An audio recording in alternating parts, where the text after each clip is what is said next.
بُصّي بقى يا ست الكل، هتجرّبي الوصفة دي وإن شاء الله أنا مستنية منِّك دعوة حلوة كده، وأنا ما نزّلتش الفيديو ده غير بعد تجربة، طبعًا مش هانزّل لكم أي حاجة غير لمّا أجرّبها بنَفْسي، وأأكد لكم إن الوصفة دي تمام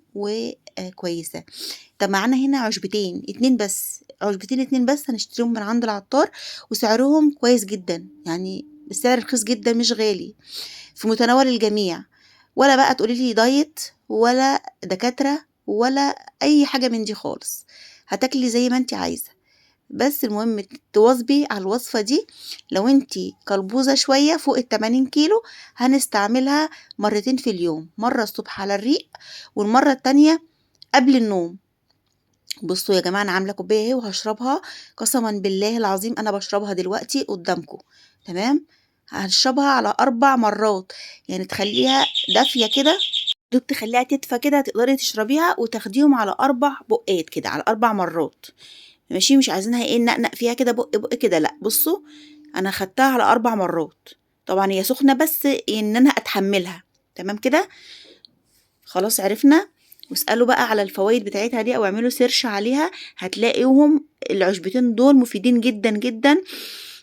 بس بالله عليكم ما تنسونيش في اللايك واشتراك للقناة، لايك للفيديو واشتراك للقناة، عشان بجد أنا والله أنا ما باقدّم لكم أي حاجة غير لمّا باجرّبها وأتأكد منها إن هي كويسة جدًا باعملها لكم وباصورها لكم، ما تستخسروش فيّا بقى اللايك واشتراك للقناة.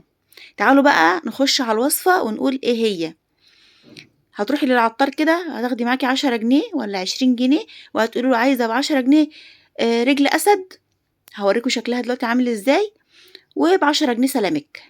أو ب5 وب5 على حسب ما أنتِ عايزة أو على حسب مقدرتِك أو يعني المتواجد معاكِ، عايزة أكتر عايزة أقل، عامةً هو الحاجات دي مش غالية، سعرها مش غالي خالص، دي اسمها رجل أسد، شايفين شكلها عامل إزاي؟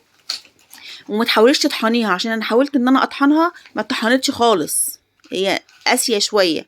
هي تحسي إن هي فيها شعيرات كده من برّه بس العود من جوّه ناشف شوية،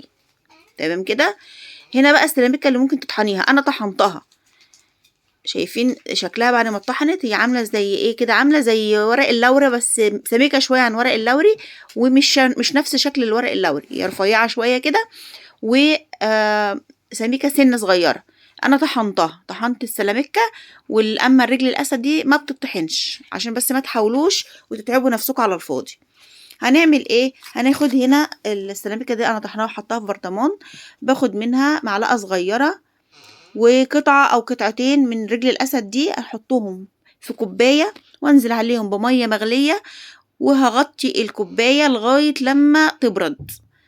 مش تبرد خالص، يعني لدرجة إن أنا أتحمّل أشرب.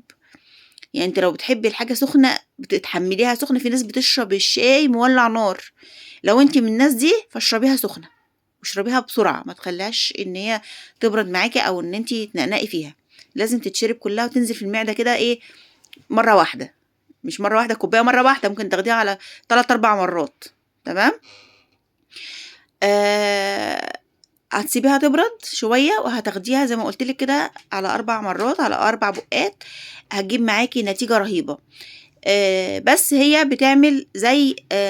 إسهال شوية مش أوي، هو في أول بس كام يوم كده، وبعد كده تمام.